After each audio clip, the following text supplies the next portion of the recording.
Good morning, good afternoon, good evening, hello, whatever time it is with you and wherever you are. Thank you for downloading this SmackDown review as part of the WWE podcast.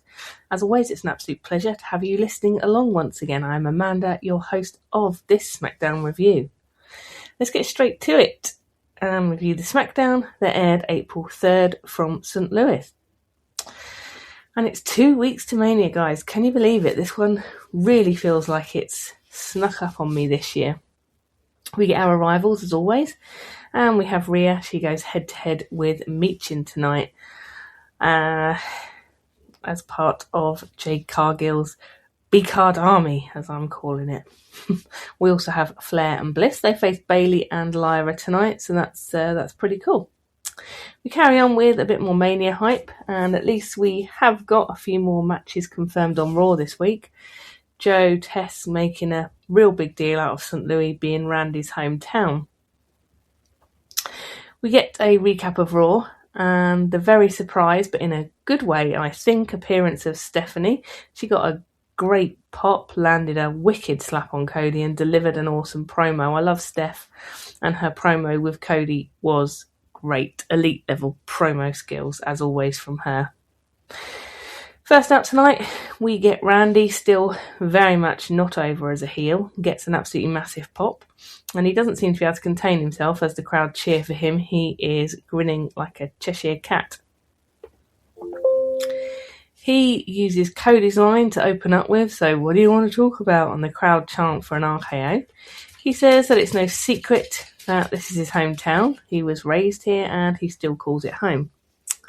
He says, next time you see me, I'm going to have number 15 around my waist. He says he isn't doing this for the crowd. He's doing it for himself and his family and his real home, which isn't St. Louis. It's the people in the front row who I assume are like his family or close friends or something. He says at Mania, he's leaving as champ. He says Cody's going home from Mania empty-handed. He says that he's got Cody's blessing, that it isn't personal. He says he told him to be the Viper and do what he needed to do to win. He says he saw Cody on Raw with Steph, and he says she was right. He can't beat him, and he knows that Cody's head voices are telling him that. He tells Cody he isn't a killer, but he's woken up in Randy can't be put back to bed.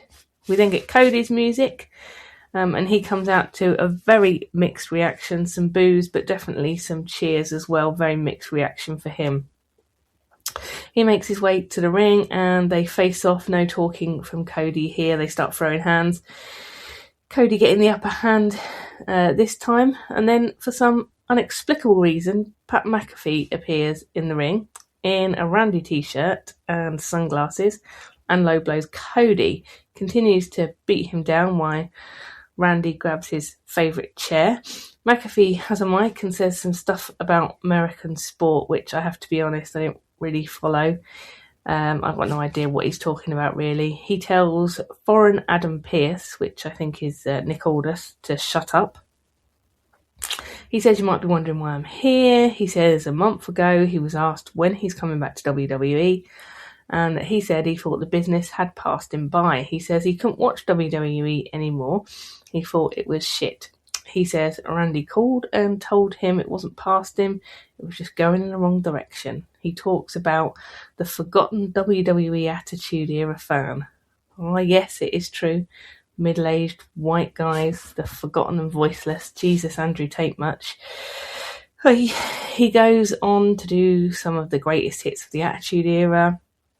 He says, why has it just been a train of dross when Randy Orton is around? I'm paraphrasing at this point, but McAfee is being really heavily bleeped, so I don't really know exactly what he's saying.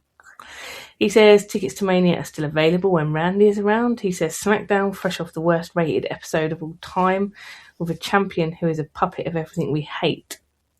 Pat confesses that he's the one on the phone telling Randy to kill everything and says Cody is leading a effing terrible business. That segment ends as Pat and Randy walk up the ramp, having beaten down Cody. Okay, now, it won't surprise you to know, but I've got some quite big feelings about this, and none of them are particularly positive. First up, Randy's initial promo was solid.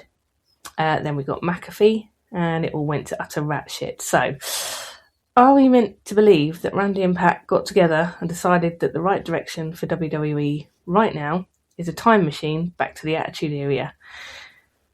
Yes, I grew up watching the Attitude Era. Do I want it back? Hell no. Frat boy, toxic, toilet humour nonsense, although at least now I guess we know why the Bellas have been brought back.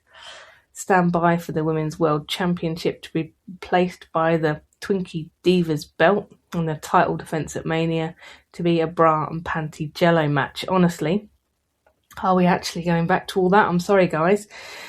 And you know I try really hard to keep any of my political feelings out of wrestling, but seriously, this does seem to be a direct reflection of how totally nuts the American country has gone, and I'm sorry. I guess WWE did induct Trump into the Hall of Fame, so probably no surprise. This is awful. Next week, are we going to get someone blacking up? The return of Hornswoggle, possibly? Who knows? The possibilities are shamelessly endless. I hope that this is a massive work and this has been turned into the ultimate struggle for the soul of WWE, good versus evil, old versus new. I fear with the current direction we will be firmly going down the time travel route, paternity test on a stick match for Backlash. Anyone? We go back to comms and they say they are stunned. Yes, aren't we all? Next we get Rhea for her match with Michin. By rights, Rhea should absolutely destroy Michin. They aren't even in the same league, not even close, but let's see. Michin comes out to a totally flat crowd. This one kicks off with Rhea showing her class and strength, making Michin look like an absolute amateur, ragdolling her around. As this is going on, we get Jade making her way out. We get huge boos from the crowd. On Jade's distraction, Michin manages to steal a suplex on Rhea, and we get a momentum change in favour of Michin. We then get a couple of close pins for each of them, and Michin hits Eat the Feet, which Rhea kicks out of, and comms say that would have been the biggest win of Michin's career. Yeah, no shit, Sherlock, and then some. This one ends with a Rhea victory. She uses the Prism Trap submission move on Michin, and once again, at the end, the numbers game pays off as the B-card army rush the ring and beat down on Rhea. We then, though, thankfully get Io's music, and out she comes to help Rhea.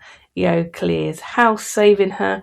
Put them back on the same show. I demand it. We need Rhea and Io back together.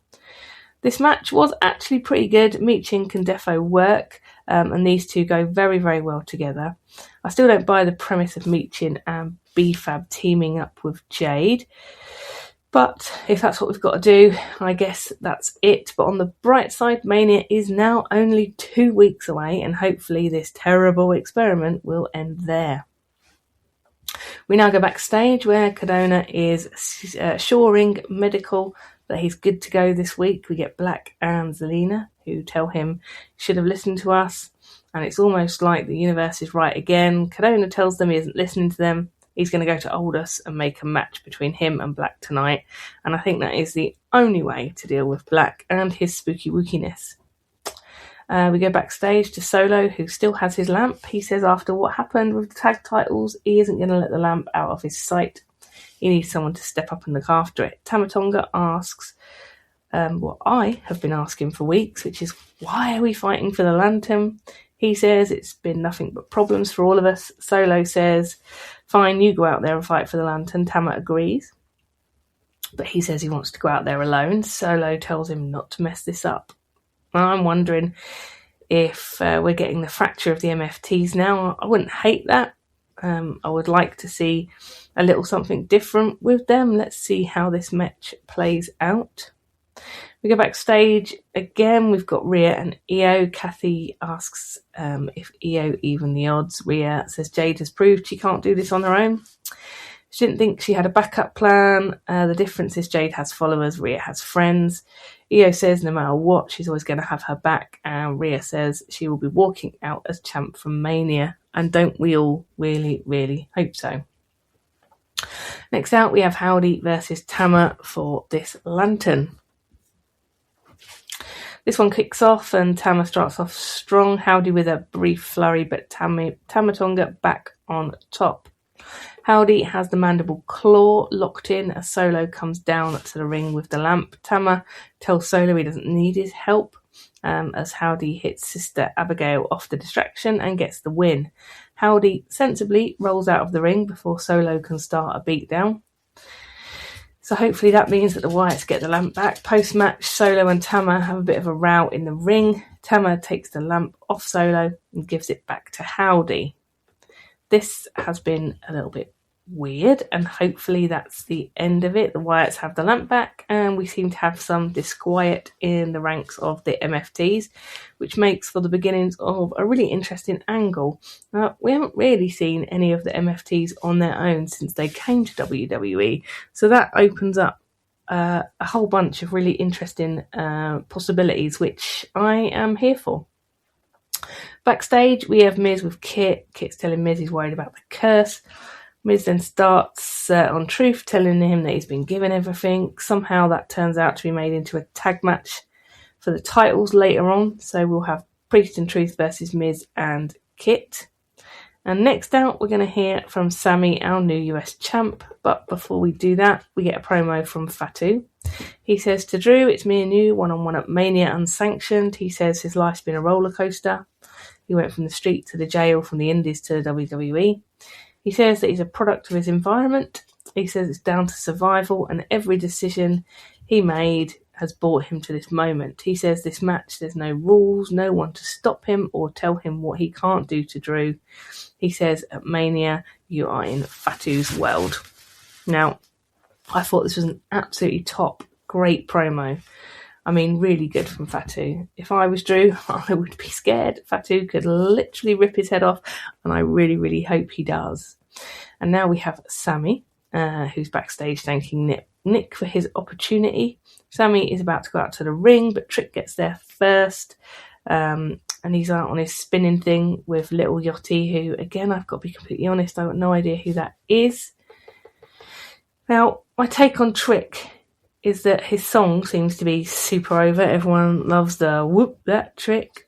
And he is trying to get the crowd hyped, though, on his way down to the aisle. And the crowd weren't really that interested, but play the song and they're really, really interested. So the two guys are in the ring, and Trick does the whole weird thing, asking Little Yachty to go to Mania with him like it's some kind of prom date. He says he won't take jip off any gingerbread man, more fat boy crap here. And it seems that we are, in fact, in the Attitude Era again. Trick tells production to hit Sami's pyro because Trick runs SmackDown, and they do. Just a reality check there. Fairly sure that they actually wouldn't, but anyway. We then get Sami, who gets a fair few boos. Sami tells Trick that's good, you're planning the celebration and everything before you win the match. Sami tells him the pageantry has never been his thing. He is more dressed down and working class. He says he is all about what happens in the ring, and he tells Trick at Mania once the bell rings, all the rap superstars, mink coats and theme songs won't help him, as Sami is one of the best. He tells him at Mania he will humble him. Trick says he's the only reason Sami has the belt and is going to Mania. We then get Mello out, who looks mad as hell. Comms remind us that Mello got punched in the face last week by Trick, which is what led to Sami winning his title. Mello tells Trick he'll get his receipt, and he knows the perfect place to do that. He then tells Sami what he did last week doesn't sit well with anyone. He says the people will tell him they don't want Sami, they want Mello. And they do, actually. It seems that nobody is happy. Sami is champ and will go to Mania. Mello demands a rematch. Sami tells him he thinks the world of him. He agrees that he carried SmackDown for 10 weeks. He says he thinks he deserves it, but he had an open challenge and he beat him and punched his ticket to Mania. Sammy says he has to wait till after Mania for a rematch. Trick tells him to give Melo a chance. Sammy says they won't know if Trick hadn't got involved if Sammy would have won the belt. This goes on for a while with Sammy chopsing off about being screwed over and all the wrongs that he's been done. And finally, anyway, the end result is he agrees to give Melo a rematch tonight. Trick carries on chopsing off to Sammy, and Sammy puts him over the top rope, so it looks like we're going to have that match tonight. And I am a little surprised how much booing there was for Sammy tonight in St. Louis. Sounds like the people aren't that happy to have him as US champ, and I wonder if he loses tonight, will there be some shenanigans leading to a US triple threat match at Mania? I guess we'll have to see. But I guess the main takeaway from that segment is that was a hell of a lot of booing for Sami Zayn, who is resoundingly face in the company, so maybe he's organically turning, which again is fine. We then go backstage to the MFT. Solo is talking to Tama Tonga, asking him why he gave him the lamp back. Tama says the lantern was tearing them apart, they need to get back to business, and that's taking all the titles. Solo says, okay, you are right, let's finish the Wyatts and then get back to business. So Solo's obsession with the Wyatts continues, but at least there's no mention of the next match having any lamp angle, so let's call that progress at least. Next out, Aleister Black versus Matt Cardona, and we kick off with Black going straight for the injured wrist of Cardona. Cardona does manage to get some offense in, knocking Black from the ring, but this one ends inevitably with Black hitting Black Mass and taking the win. So, as I make it, Black has actually been on a bit of a winning streak recently, and I wonder what the plan is, if any, for him going forward. But it certainly seems like he has the WWE commentator's favourite word, and that's momentum at the moment. He is quietly and slowly getting on with it, which is good, because when they brought him back, I was unsure. The whole Zelina thing does seem to be working for him. I think, if nothing, she is a great manager in WWE. We know that from Andrade days. So let's see how that plays out. But I'm quite optimistic. Backstage now, we've got Kathy. She's got Bayley and Bayley and Lyra, and asked them how meaningful this year is, having lost the opportunity last year. She says tonight Flair and Bliss will pay. They'll get a little taste of what they're going to get in Vegas. Lyra says Flair and Bliss have a friendship at surface level at best, and if they had been through anything like what Bayley and Lyra have been through this year, there's no way they would be teaming.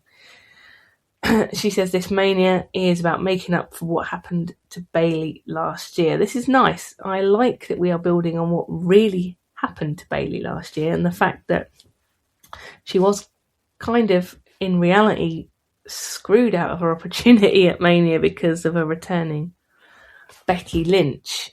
And that Lyra, obviously, is still very much involved, as it was her who teamed with Becky and then got turned on by her. This is all very nice, and this is some really good writing and planning from WWE.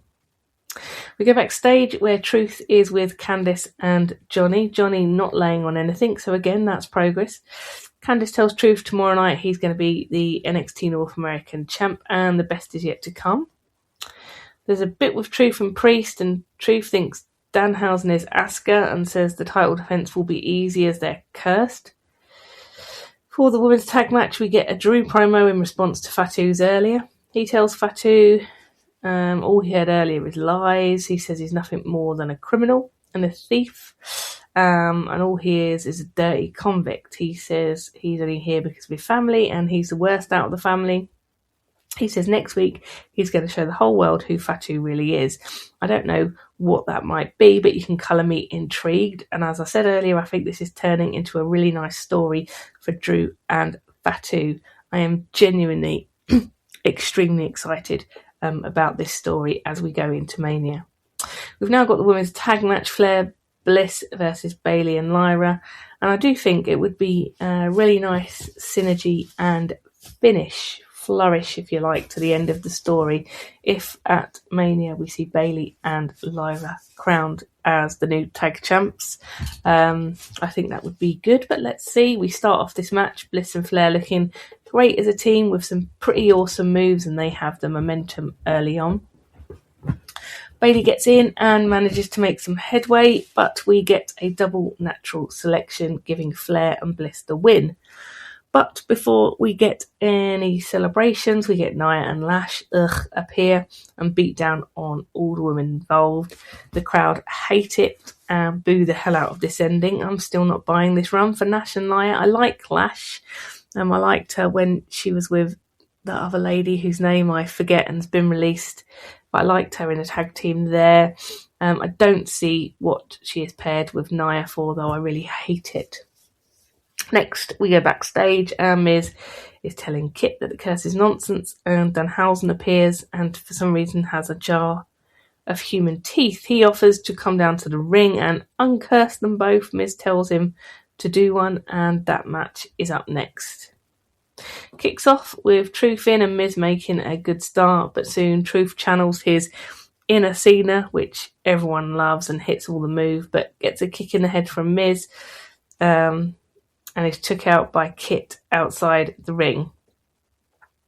Truth and Miz are down and out in the ring as Danhausen comes out and makes his way to the ring. He stands on the apron and tries to get Miz to tag him in. The ref tells him, no, you're not in part of the match, get out of here. And Miz is distracted having a go at the ref. Truth tags him in. Miz tells him that he doesn't belong here and tries to get rid of him. He goes to hit the skull-crushing finale on Danhausen, but the lights go down and he disappears. Not before he tries to curse Miz again, but Miz pulls the ref in front of him, so apparently cursing the ref. Yeah. He hits it. Miz hits the skull-crushing finale on Truth and gets the cover, but as the ref has been cursed, he can't count the full 3 count. Priest is then in, hits South of Heaven, and the ref counts with the other hand, giving the win to the champs, who retain their tag titles. This was an okay match, some very strange shenanigans from Danhausen. To be fair, the crowd do seem to be well into him, so I think at this point it's just me who doesn't like it, and to be honest with you, at the moment this is far from the worst thing on SmackDown, so maybe I'm coming round to it after all. As this is finishing, we get Cody into the ring, who is visibly raging. He's all ruffled up from his earlier beatdown. He says, we got all dressed up and fancy to find out who was on the phone, and it was McAfee. What a disappointment. He calls Pat a stoner and a grifter and tells him and everyone who represents him can kiss his ass. He says, what are you going to do, fire me? Is this what Randy wants for his legacy?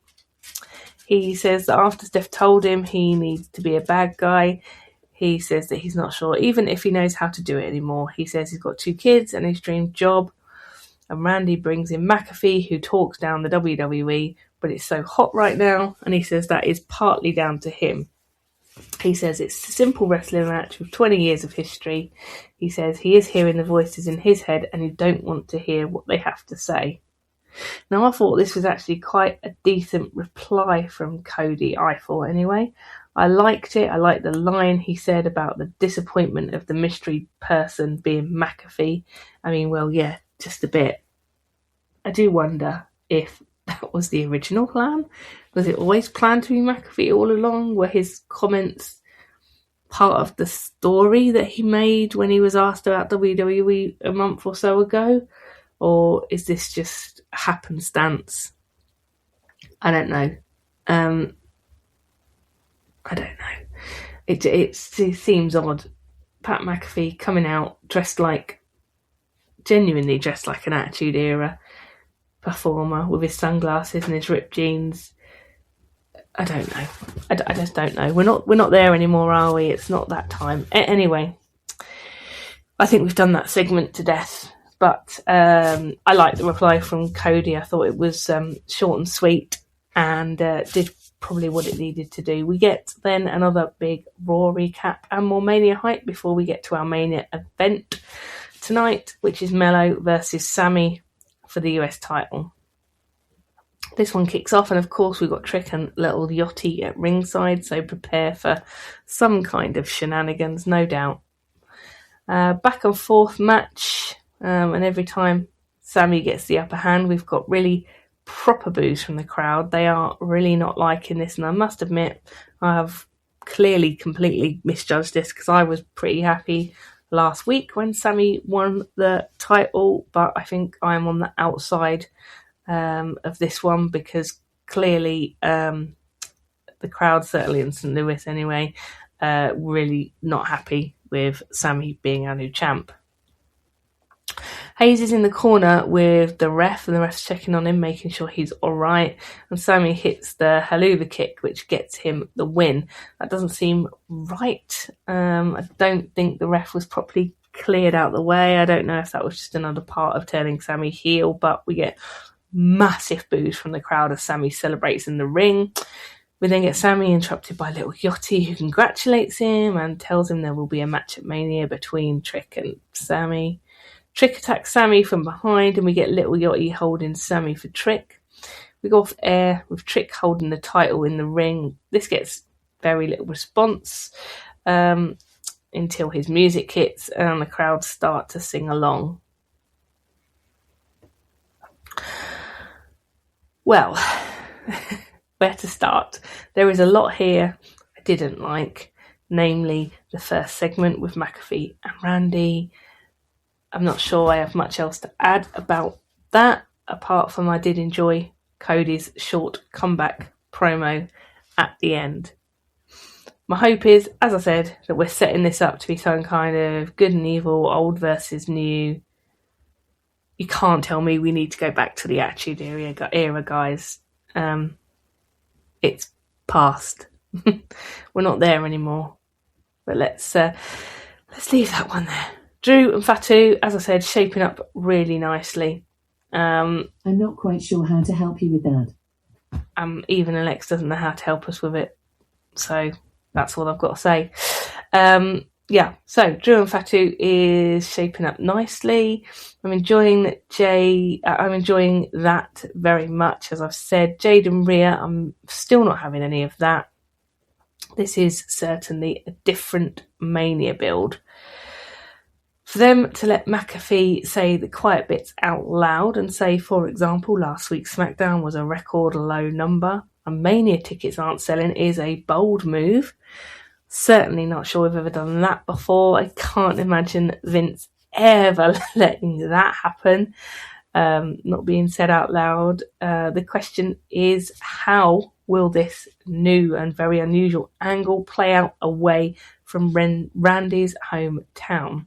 It didn't go down supersonically hot in St. Louis. So for me, maybe this is shaping up to be another fail, but it's probably important to remember that these are just stories. This isn't the real world. WWE can bring out the best and worst in us. But we continue on to Mania, and hey, if nothing else, this is just something different, right? So, we've got a different angle here. Maybe it's going to work out. Maybe McAfee is going to be absolutely a brilliant foil in all this. I want to be proved wrong because I love WWE. I've always loved WWE. Sometimes it just feels hard. But listen, guys, that just about does it for this week's show. Thank you, as always, for having me in your ears once again. I am aware that I have been an absolute misery guts for most parts of this week's show. But I don't feel like I want to sugarcoat it with you guys. Thank you for listening, and remember, until next time, be kind. Thanks for listening to the WWE Podcast. Don't forget to subscribe on your favorite podcast app so you don't miss a show, or head to WWEpodcast.com. And for all of these shows ad-free, head over to patreon.com/WWE Podcast. Until then, we'll see you next time.